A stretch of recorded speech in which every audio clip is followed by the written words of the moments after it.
Jaya Radha Madhava Kunja Bihari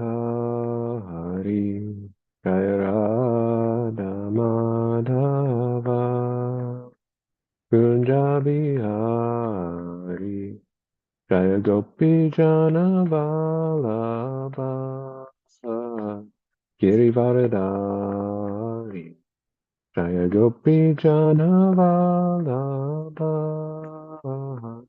Girivardhari Yashodanandana Braja Jana Rajana Yashodanandana Braja Jana Yamuna Tira Chari Yamuna Tira Vanachari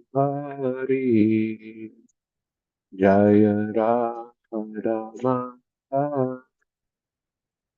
Kunjabi Hari Jaya Radha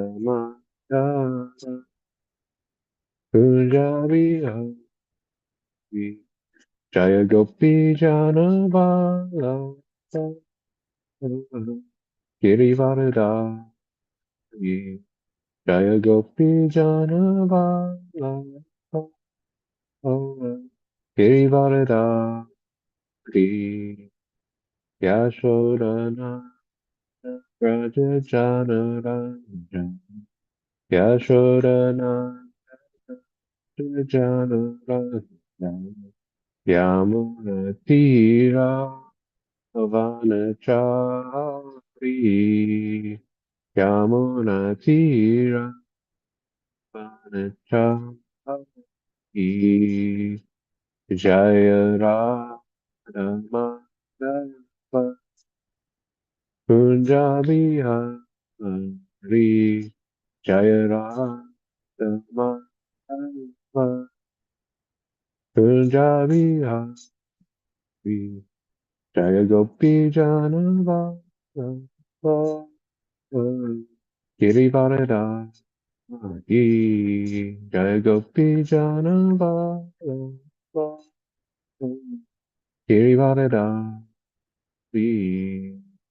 Yashodanandana Braja Jana Ranjana Yashodanandana Braja Jana Ranjana Yamuna Tira Vanachari Yamuna Tira Vanachari Jaya Radha Madhava Kunjabi Hari Jaya Radha Madhava Kunjabi Hari Jaya Gopi Jana Vala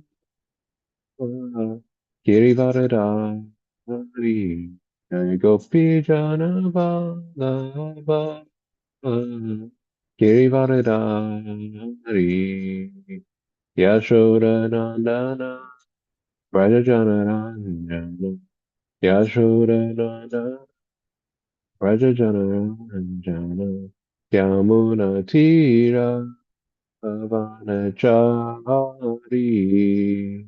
Yamuna Tira Avanachari Hare Krishna Hare Krishna Krishna Krishna Hare Hare Hare Rama Hare Rama Rama Rama Hare Hare Hare Krishna Hare Krishna Krishna Krishna Hare Hare Hare Rama Hare Rama Rama Rama Hare Hare Hare Krishna Hare Krishna Krishna Krishna Hare Hare Hare Rama Hare Rama Rama Rama Hare Hare Hare Krishna, Hare Krishna, Krishna Krishna, Hare Hare, Hare Rama, Hare Rama, Rama, Hare Hare, Hare Krishna, Hare Krishna, Krishna Krishna, Hare Hare, Hare Rama, Hare Rama, Rama Rama, Hare Hare, Hare Krishna, Hare Krishna, Krishna Krishna, Hare Hare, Hare Rama, Hare Rama, Rama Rama, Hare Hare, Hare Krishna, Hare Krishna, Krishna Krishna, Hare Hare,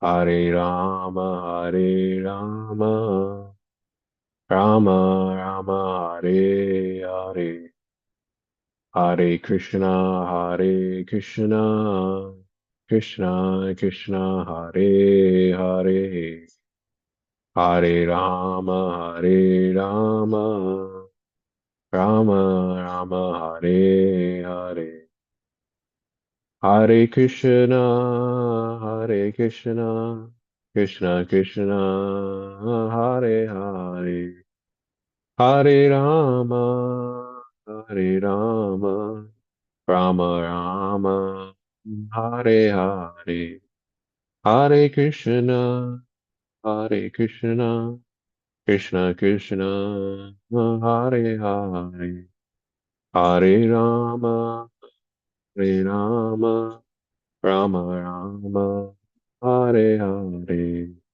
Hare Krishna, Hare Krishna, Krishna Krishna, Hare Hare, Hare Rama, Hare Rama, Rama Rama, Hare Hare.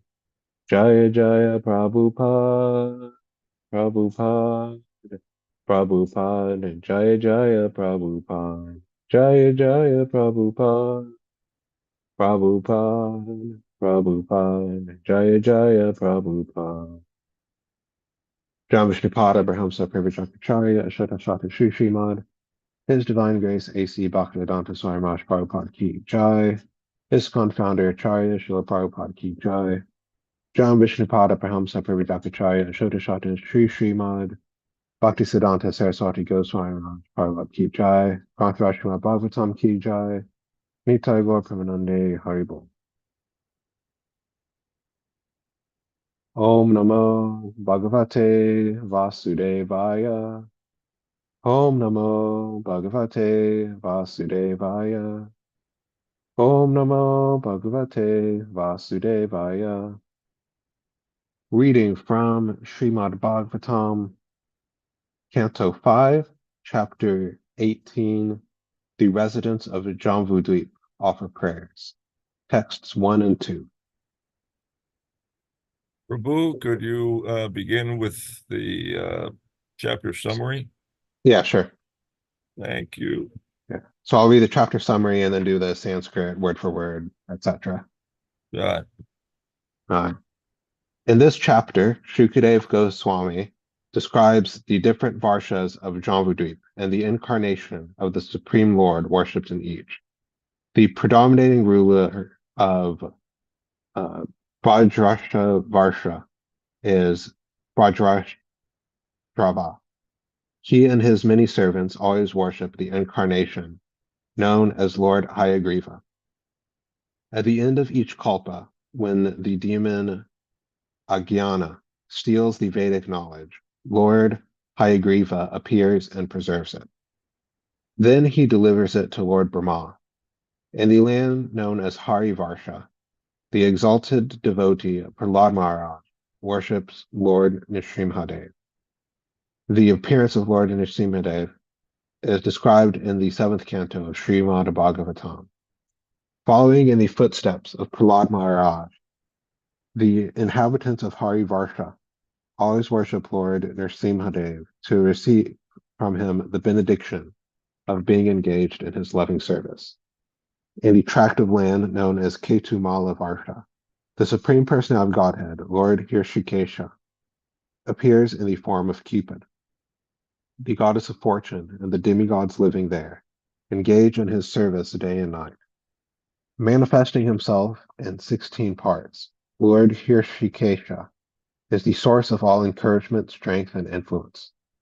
The conditioned living entity has the defect of being always fearful, but simply by the mercy of the Supreme Personality of Godhead, he can rid himself of this defect by defect of material life.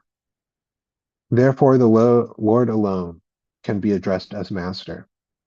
In a tract of land known as Ramyaka Varsha, Manu and all the inhabitants worship Matsyadev to this very day. Matsyadev, whose form is pure goodness, is the ruler and maintainer of the whole universe, and as such, he is the director of all the demigods, headed by King Indra. In Hiranyamaya Varsha, Lord Vishnu has assumed the form of a tortoise, Kurma Murti, and is worshipped there by Aryama, along with all the other residents. Similarly, in the tract of land known as Uttarakuru Varsha, Lord Sri Hari has assumed the form of a boar, and in that form he accepts service from all the inhabitants living there. All the information in this chapter can be fully realized by one who associates with devotees of the Lord. Therefore, in the Shastras, it is recommended that one associate with devotees. This is better than residing on the banks of the Ganges. In the heart of pure devotees resides all good sentiment, as well as all of the superior qualities of the demigods. In the hearts of non-devotees, however, there cannot be any good qualities, for such people are simply enchanted by the external illusory energy of the Lord. Following in the footsteps of devotees, one should know that the Supreme Personality of Godhead is the only worshipable deity. Everyone should accept this proposal and worship the Lord. As stated in Bhagavad Gita, Vedaischa saver aham eva vedya. The purpose of studying all Vedic literature is to worship the Supreme Personality of Godhead, Krishna. If after studying all the Vedic literature, one does not awaken his dormant love for the Supreme Lord, it is to be understood that he has labored for nothing. He has simply wasted his time. Lacking attachment for the Supreme Personality of Godhead, he remains attached to family life in this material world. Thus, the lesson of this chapter is that one should get out of family life and completely take shelter of the lotus feet of the Lord. All right, text 1. Sri Shuka Vacha, Tata Cha Badrash Rava Nama Dharma Sutas Tat Kula Prat Pat Ya Purusha, Vajrashva Varshe, Sakshad Bhagavato, Vasudev Vasya Priyam Tanum, Dharmamayam, Hayashtirshab Yidhanam, Paramina, Samadina, San Nidhapyadam, Abhignanta, Upadhavanti. Then text 2. Bhadrash Rasha Uchu. Om Namo Bhagavate Dharmayatma Vishodhanta Nama Iti. Then the word for word. Sri Shuka Vacha, Shukadev Goswami said, Tata Cha, similarly, just as Lord Shiva worships Shankarshan in Ilavrta Varsha. Vajrashava, Nama, known as Dharma Sutta, the son of Dharmaraj, taught of him, Kulapatya, the chiefs of the dynasty, Purusha, all the residents, Vajrashavarshe, in the land known as Vajrashavarsha, Sakshat, directly, Bhagavata, of the Supreme Personality of Godhead, Vasudevaya, of Lord Vasudev, Priyam Tanum, very dear form. Dharma Mayim, the director of all religious principles. Hayashirsha Abhidan Danam, the Lord's incarnation as Hayashirsha, also called Hayagriva. Paramirna Samadhina, with the highest form of trance. Sanidhyapya, coming near. Idam, this. Abhigurnanta, chanting. Upadhavanti, they worship. Vajrasharva Uchu, the ruler Vajrasharva and his intimate associate said, Om, O Lord, Namah, respectful obeisances, Bhagavate, unto the Supreme Personality of Godhead, Dharmya, the source of all religious principles, Atma Vishodhanaya, who purifies us of material contamination. Namah, our obeisances, et, thus. Translation and purport by His Divine Grace, A.C. Bhaktivedanta Swami Prabhupada, Srila Prabhupada, Ki Jai. Sri Shukadev Goswami said, Vajravarsha, the son of Dharmaraj, rules the tract of land known as Vajrashava Varsha, just as Lord Shiva worships Shankarshan in Ilvrta Varsha. Vajrashrava, accompanied by his intimate servants and all the residents of the land, worship the plenary expansion of Lord Vasudeva, known as Hayashirsha. Lord Hayashirsha is very dear to the devotees, and he is the director of all religious principles.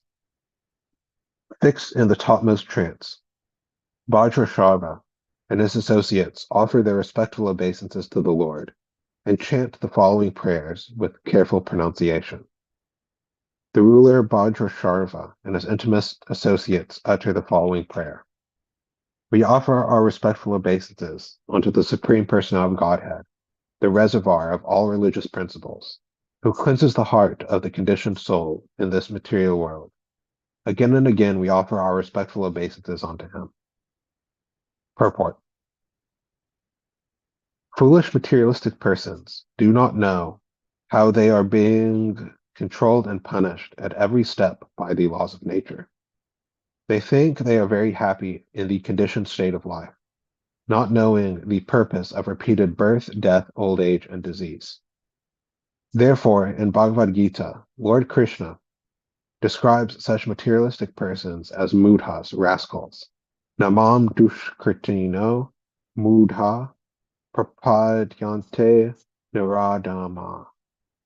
These mudras do not know that if they want to purify themselves, they must worship Lord Vasudeva, Krishna, by performing penances and austerities. This purification is the aim of human life. This life is not meant for blind indulgence and sense gratification. In the human form, the living being must engage himself in Krishna consciousness to purify his existence. Tapto divyam putraka yena sattvam sudayat. This is the instruction of King Rishabdev to his sons. In the human form of life, one must undergo all kinds of austerities to purify his existence. Yasmad Brahma Sukyam Tiv Anantam. We are all seeking happiness, but because of our ignorance and foolishness, we cannot know what unobstructed happiness really is. Unobstructed happiness is called Brahma Sukhya, spiritual happiness. Although we may get some so-called happiness in this material world, that happiness is temporary. The foolish materialists cannot understand this. Therefore, Prahlad Maharaj points out, Maya Sukhaya Bharam Udvato Vimudhan. Merely for temporary materialistic happiness, these rascals are making huge arrangements, and thus they are baffled, life after life. Om Ganatiramandasya Gananjana Shalakaya Chokshule Tamyana Tasmai Shri Guruve Namaha. Jai Shri Krishna Chaitanya, Prabhu Nityananda, Shri Advaita Gadadhara, Shri Sari Gaura Bhaktivinoda. Hare Krishna, Krishna Krishna, Hare Hare, Hare Rama, Rama Rama, Hare Hare. So in this chapter, uh, we are hearing, as the title suggests, the various prayers by the inhabitants of the different varshas of Jambudweep, starting with Vajrasha Varsha and continuing so on. And of course, there's lots of discussion about what exactly these different varshas mean, as far as where they are located in the geography either of the Earth or the universe. There are some people who try to say that these different varshas are different regions of the Earth, like Kampucha Varsha is China, and other things like that. I personally don't find that sort of explanation appealing, considering the various descriptions that we have of the residents don't exactly match up. But in any case, in all of these varshas, the Supreme Lord is being worshipped in his various incarnations. The There are, first of all, inhabitants there to worship them. Inhabitants that are either human or human-like, and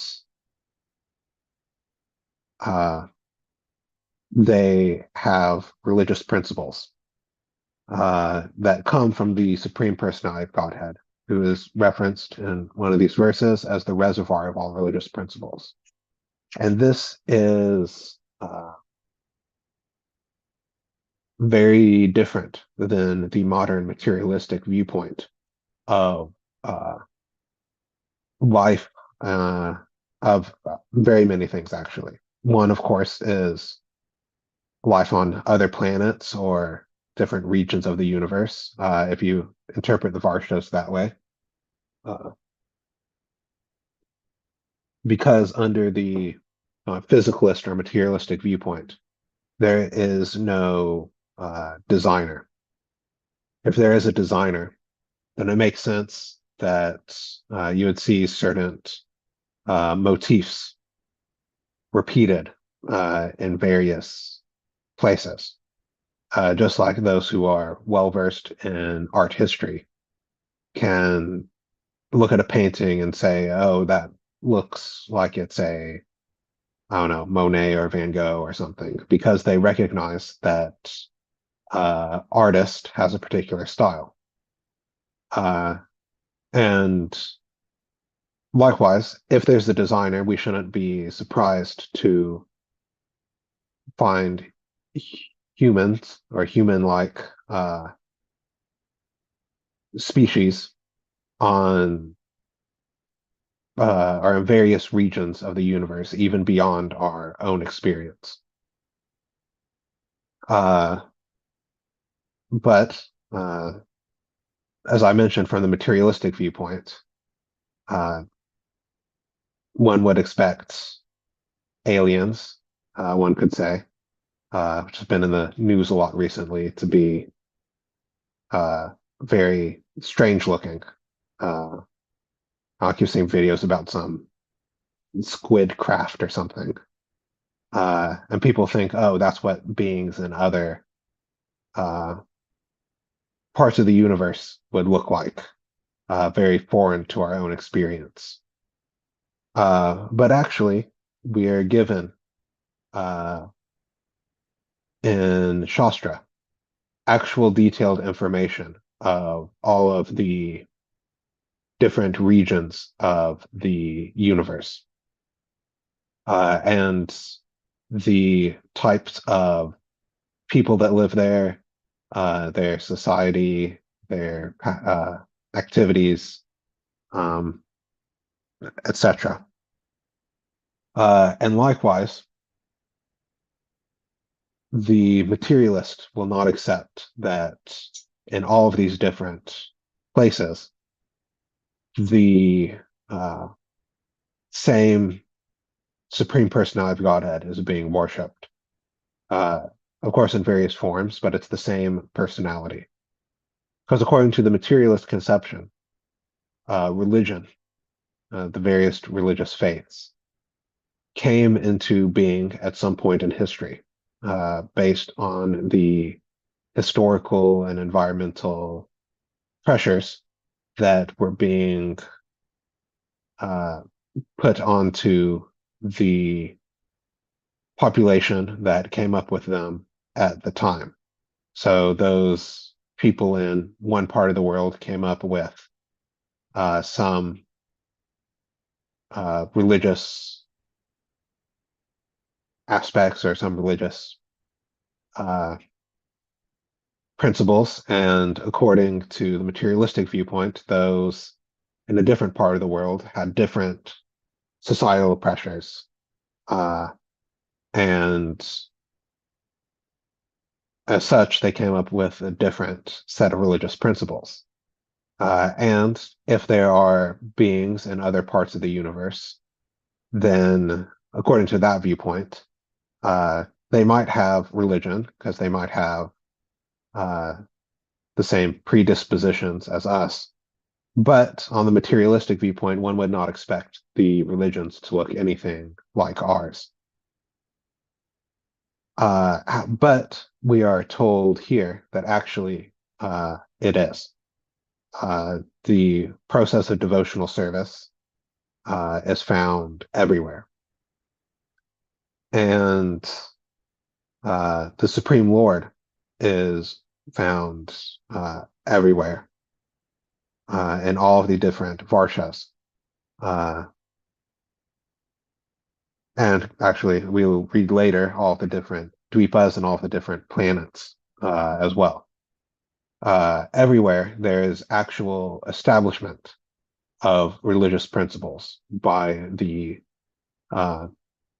Supreme Personality of Godhead, because ultimately the universe is personal. It has a personal force behind it, unlike the materialistic conception, where the uh, foundation of the universe is fluctuating quantum fields or relativistic strings or something like that. In the Bhagavatam viewpoint and the Vedic viewpoint, the foundation is Krishna, and he manifests himself in various ways within the material creation in order, for various reasons, as said in the Bhagavad Gita, to punish miscreants and to protect the righteous, to reestablish religious principles, and also, of course, to enact his pastimes and to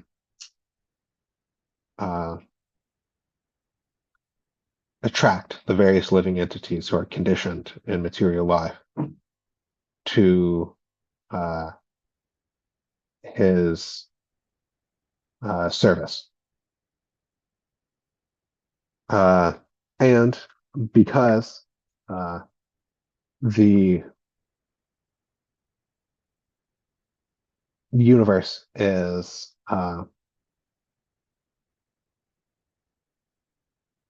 personal at its foundation, it has a purpose given by that person who is at the foundation. In the materialistic viewpoint, everything is purposeless, in that everything is just the interaction of random processes, and there is no overarching meaning. People say, oh, you have to make your own meaning, which is basically the same thing as saying there is no meaning to the universe. And people live like this. And that is why they are suffering. The material energy makes us suffer the repeated miseries of birth, death, old age, and disease, among with the various other sufferings that we experience in our life. Because, as the purport says, we are being controlled and punished at every step by the laws of nature. We might think that we are independent, that we are able to control whatever we want, that we are able to forge our own way in life. But actually, the laws of nature are always controlling us, and we are always getting reward and punishment for our past activities, either in this life or in previous lives. We might think, yeah, no, I'm the one in control. I can control my own life. But I cannot say that I do not want to get old. I cannot say that I don't want to get diseased, to get sick or injured. I can't even say that I don't want to get hungry. And we, experience this basically every day, right? We must have some means of nourishment in order to sustain ourselves. We can't just say, "Oh, I'll give up my hunger and not feel it." No, it comes automatically by the process of material nature. But because we think that we are the controller, we delude ourselves into thinking that we are very happy in this life, in that we can actually be satisfied by manipulating the material energy.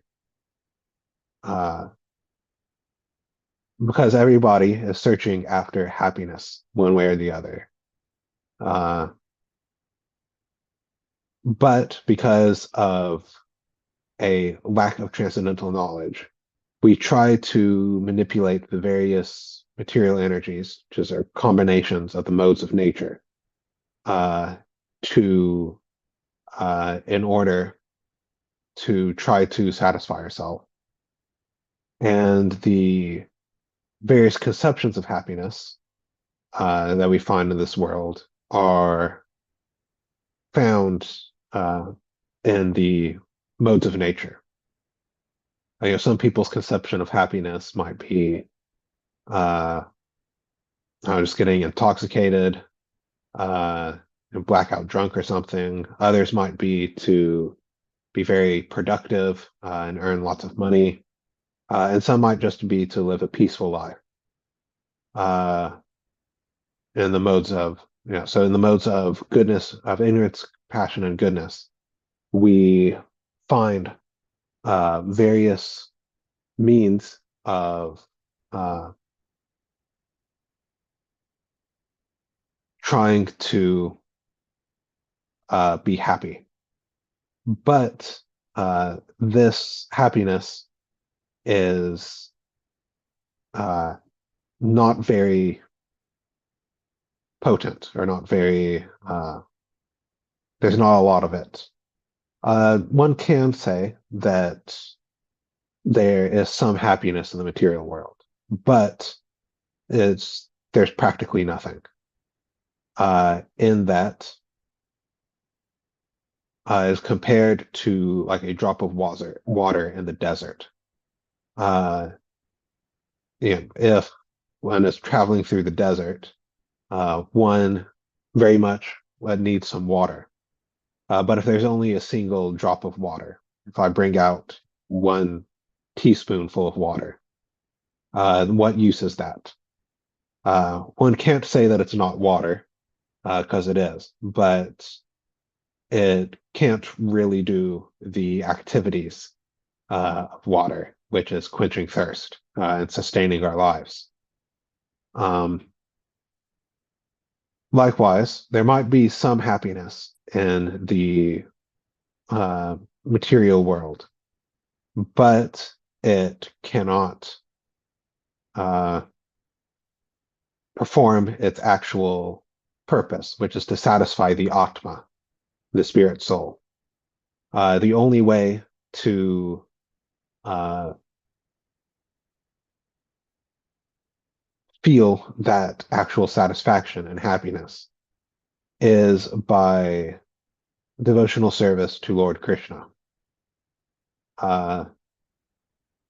And that is the goal of human life. As Prabhupada explains in the purport, that this life is not meant for blind sense indulgence, where we just go from one distraction to another, trying to satisfy our senses. It is instead meant for purification. We come into this life with so many samskaras, so many impressions from our previous lives, manifest in this body and mind. And the goal of human life is to purify ourselves of these samskaras or nartas in order to come to the platform of Krishna consciousness. So, as it says in the purport, that in the human form of life, one must undergo all kinds of austerities to purify his existence. Because austerity will be there one way or the other. One cannot live in this world without some form of austerity. Even material happiness requires some form of sacrifice, some form of giving up one thing for the sake of another. The most salient example of that is, of course, that if one wants to buy things for one's own sense enjoyment, one, of course, needs money, which one will either have to work for that, which is an austerity. Generally, you have to either submit yourself to a boss, or take the risk of forming your own company and going it alone. Or even if not that, then one has to beg, ask for charity from others, which can be an austerity which can be very austere to the false ego of having to rely on others to sustain one's own sense gratification. So one has to perform austerities one way or the other. But austerities for the sake of bodily comforts or anything related to the body, whether that's bodily comforts or money or name and fame or mystic powers, all are temporary because they are finished when that span of karma is finished. Whether that's when the body is done, or even things that go from one body to the other. that are carried with a subtle body, like some mystic powers. Eventually, the karma runs out. But austerities for the sake of Krishna consciousness are eternal. There's no loss in that advancement. So as long as we are performing austerities anyway, we might as well perform austerities for the highest good, what will actually be, as Prabhupada calls it, unobstructed happiness. Because there are so many obstructions to our enjoyment in the material world. There's obstructions by other people. The people want the same finite resource that we have. People are trying to use us for their enjoyment, which is blocking our own enjoyment. There's obstructions to our happiness just by natural causes, rain, snow, ice, etc. And then even our own body and mind obstructs our happiness, either by injuries or illness or old age to the body, or even just mental agitation. Because one can be in a very externally pleasing atmosphere, but if one's internal state is fit as agitated, then all that one feels is agitation, and one can't enjoy the pleasurable things that one has. So the only unobstructed happiness is Krishna consciousness, or as Prabhupada says in the purport, Brahma Sukhya, spiritual happiness. Because one, that happiness is eternal. It goes with us from life to life. And if we do not reach the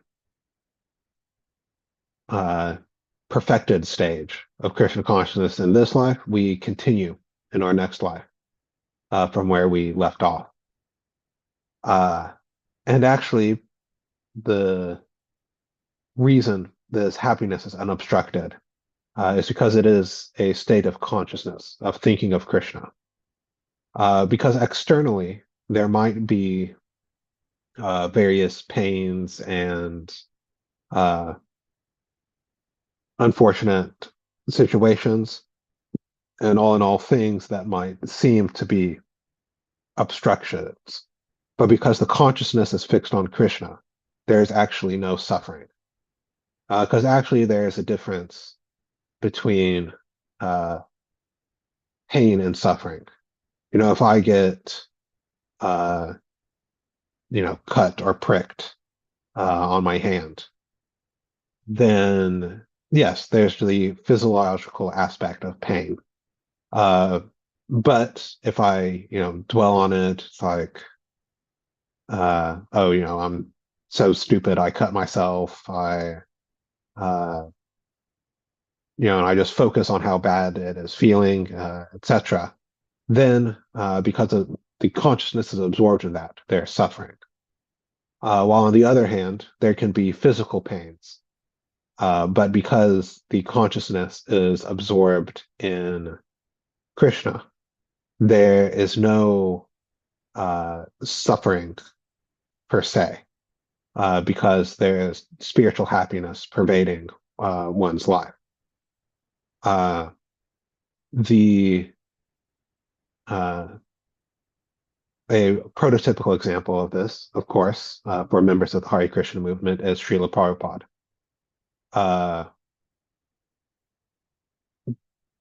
Various doctors said at the end of his manifest Leela on Earth, just the condition of his body would mean that Prabhupada would have experienced a lot of physical pain, more than most people could bear. But because he was fixed in Krishna consciousness, he just went on with his service and didn't let the bodily pains, which could have been an obstruction, obstruct his service. And until his last breath was serving Krishna and performing his service as instructed by his spiritual master. So we should perform, various austerities as mentioned in the purport, and in general, focus on trying to advance in Krishna consciousness, so that we can actually obtain this unobstructed happiness. Because we are all chasing after happiness, but we should go for that happiness that has no end. And the process for that is given by the process of devotional service. As it says in the chapter summary, associating with devotees of the Lord,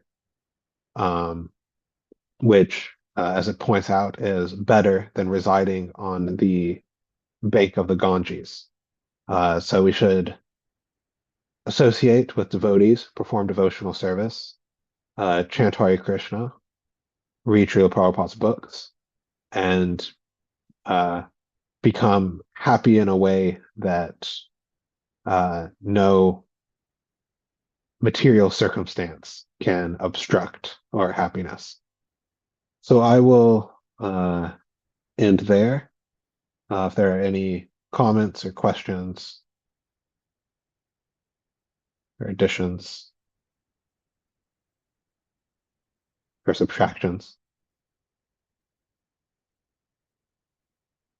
multiplications, divisions.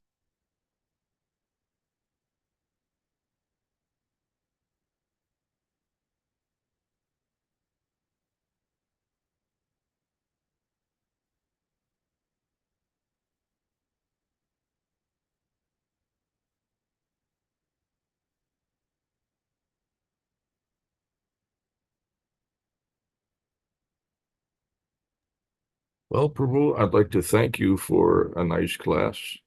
Thank you, Prabhu. Thought-provoking. Still trying to assimilate the things that I have heard from you today. Mm. I'm having a hard time even trying to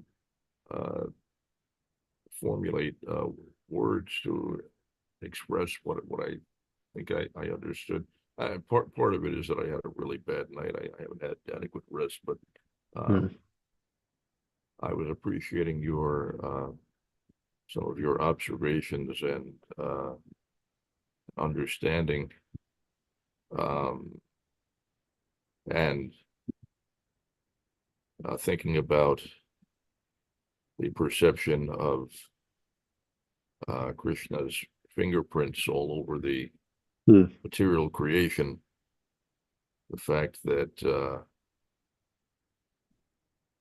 it can be appreciated that that there is a creator because you see a common theme throughout the universe and not just random haphazard creations Mm. that human species and other species of demigods and celestials are all very similar. Not that they have three eyes and a tail or something, but they are according to Shastra, they are humanoid, Mm. and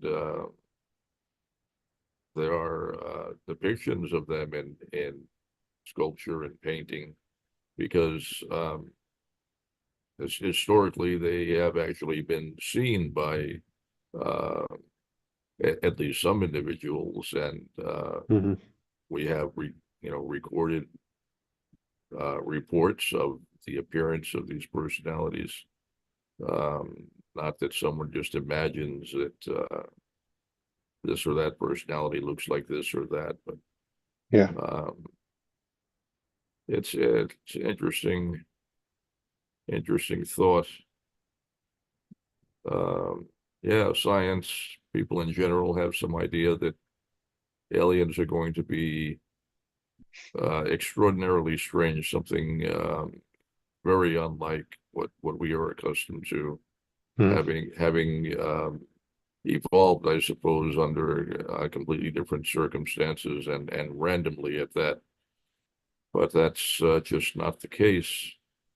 Um, Actually, the Vedic version is that the human species has been begotten by Hmm. higher beings. The very the earliest created beings in the universe, who were um, many of them denizens of upper planetary systems. It's all extraordinary, this the cosmology and the history of the inhabitants of these various planets. It's mind-boggling to think about, but and of course the big takeaway is that it demonstrates the extraordinary greatness of Krishna, that such a remarkable creation has stemmed from him. Hmm. It's extraordinary. Well, I don't have a question necessarily, and I don't have a lot to add, but I appreciate your reflections on all of this. It's given me lots to think about. I will continue to digest this throughout the day. There's lots of interesting meditations here. Yeah. Extraordinary. Thank you, Prabhu. I will say also on the point of, common motifs pointing to a designer. Even on, this one Earth planet, uh, we see the, various forms of living entities have similar morphology or similar structure. And kind of the materialist viewpoint of that is that, oh, we all evolved from common ancestors. But kind of equally valid interpretation is that, there's one designer uh, using the same kind of basic form over and over again, which is why there's similarities between different jatis, different species. Uh, yeah, so I just thought I'd add that. Does anybody else have a comment or question?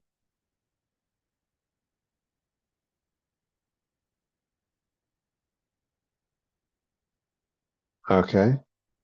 If not, then I suppose we can end here. Srimad Bhagavatam Ki Jai. Thank you all for signing in today.